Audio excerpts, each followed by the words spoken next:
দীর্ঘদিন ধরে আমরা বলছি এখানে আন্ডারপাস কেন হচ্ছে না। আজকে সেই আন্ডারপাসটা রেল কর্তৃপক্ষ করতে পারছে না, আর সব দোষ যেন হকারদের উপর চাপিয়ে দেওয়া। আমরাই তো বলবো আন্ডারপাসের কথা।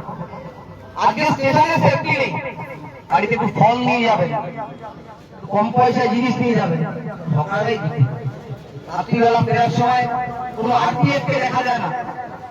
লাস্ট ট্রেন যখন আসে ট্রেনের মধ্যে কোনো আরপিএফ কে দেখা যায় না, তখন ট্রেনে দেখা যায় হচ্ছে এই। কিন্তু আমরা আক্রান্ত হয়েছি। পৃথিবীর কে বলেছে যে হকার নেই?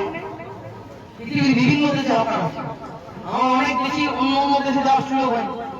সিআইপুর কাজে আমি সিঙ্গাপুর গেছি, ওখানে সামান্য পয়সা হকার কর্নারে গিয়ে ভাত, হকার কর্নারে গিয়ে ভাত খেয়েছি। সরকার হকার কর্নার করে দিয়েছে। তাহলে আমাদের দেশের সুপ্রিম কোর্ট বলার পরেও কেন হকারদের জন্য বৈধ আইন হবে না, হকারদের জন্য বৈধ ব্যবস্থা হবে না? আমরা তো বৈধ চাই। আর আরপিএফ যারা প্রতিটা প্ল্যাটফর্মে প্রতিটা রেল স্টেশনে হকারদের থেকে অবৈধভাবে টাকা তোলে, রাতের অন্ধকারে কারা ঘর ভাঙে, রাতের অন্ধকারে ঘর ভাঙে দুষ্কৃতিকারীরা। এই এত জমায়েতের সামনে আসার আরপিএফ আমি জানি চল্লিশ অপেক্ষা করছে, আমি জানি আরপিএফ এর সাহস নেই আমাদের এই জমায়েত মোকাবিলা করা। লুকিয়ে লুকিয়ে এসে প্রতিবাদের ডাকবে, দেখে লুকিয়ে লুকিয়ে এসে বলবে এটা করুন না সেটা করুন না, কারণ লুকিয়ে লুকিয়ে টাকা নেয়, ও লুকিয়ে লুকিয়ে ঘর ভাঙতে আসে, ও লুকিয়ে লুকিয়ে টাকা নিতে আসে। প্রতিটা স্টেশন থেকে কত টাকা আরপিএফ তোলে আর কোন স্তর অব্দি যায় আমাদের জানা আছে। আর এই 15 বছরে রেল স্টেশন গুলোতে কারা তোলাবাজি রাজত্ব করেছে এটাও আমাদের জানা আছে।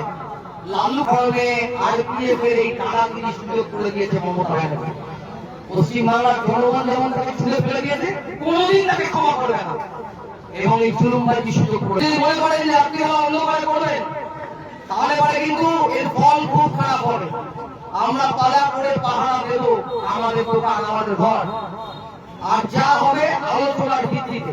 আর সকলের কাছে আহ্বান যে 22 তারিখ কলকাতা শিয়ালদা স্টেশন দেখবে একটা অন্যরকম সমাবেশ, আর কয়েক হাজার হকার নিয়ে আমরা রেল স্টেশনে শিয়ালদা স্টেশনে প্রবেশ করবো 22 তারিখে।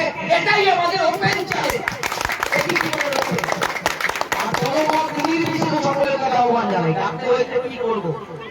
অন্য সংগঠন যারা দাদাগিরি করলো, তোলাবাজি করলো 10 বছর 12 বছর 15 বছর ধরে, হকাররা যখন বিপন্ন হলো তারা স্টেশন থেকে পালিয়ে গেল। আমাদের